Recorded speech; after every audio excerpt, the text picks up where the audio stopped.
let me just get to the point right here, right?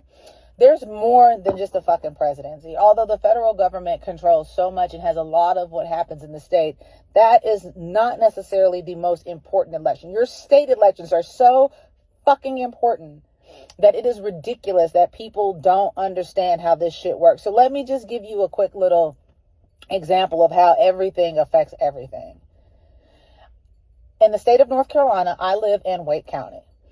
And like several counties across the state, they have short funding for education because of this bullshit school voucher thing that they got going on, which basically means a parent can choose whatever school they're going to go to, and the money that they would have used to spend at that public school, they're now going to take that money to go help you pay for these charter schools or these private academies that you send money to, right? So that's taking money from the public school, my money, so this parent can take their kid to some fancy school, right?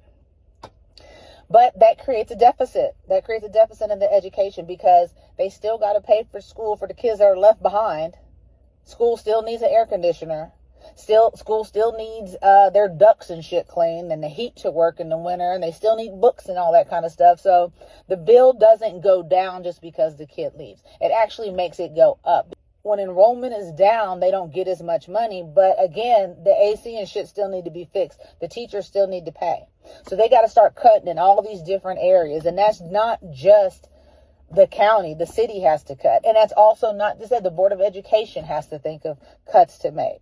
So right now in the state of North Carolina, there is a 2/3 supermajority for Republicans, which means they run the state. They can do whatever the fuck they want to do and pass whatever bullshit budget they want to. But guess what? They haven't. They haven't passed one fucking budget. They did pass that bullshit, map redistricting shit. They have gotten that, but they haven't passed a budget, which means Medicaid is getting ready to run out. Schools are out of money right now. I mean, it's a fucking disaster. And it's all because Republicans do not know how to govern. They know how to make themselves money and make their friends rich, but they don't know how to take care of their people. They don't know how to do that, or they don't want to.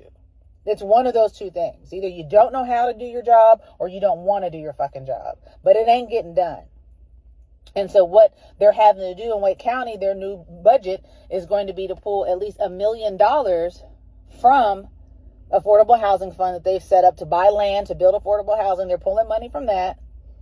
And they're also cutting EMS jobs and positions that are open. The Board of Education is trying to cut special ed programs, transportation, having kids with tutors and shit, guidance counselors, and guess who's footing the bill on that shit? The citizens and the taxpayers having to pay for that shit. So right now we have a state assembly that has not passed a budget, so they're basically not doing their fucking jobs. So we got to pay for that. I got to pay for you fucking up. Why are you not upset that shit's not happening? But you are upset about books in a fucking library. This is what I'm saying. I don't understand the outrage.